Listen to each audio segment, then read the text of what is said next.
ഇതേപോലെ മുകളിൽ നിന്ന് തുടങ്ങിയിട്ട് ഇങ്ങനെ ആക്കിയിട്ട് ഈ കൊക്ക ഇങ്ങനെ കൊണ്ടുവരിക. ഓക്കെ, ഇതാണ് ലാം.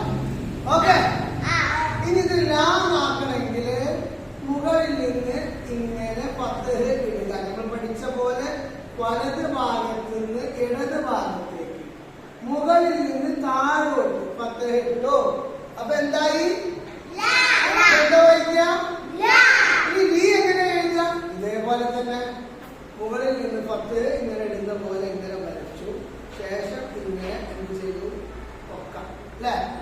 എന്നിട്ട് കെസർ മുകളിൽ നിന്ന് താഴോട്ട്, വലത് ഭാഗത്ത് നിന്ന് ഇടത് ഭാഗത്തേക്ക്. ലീ ശരിയല്ലേ?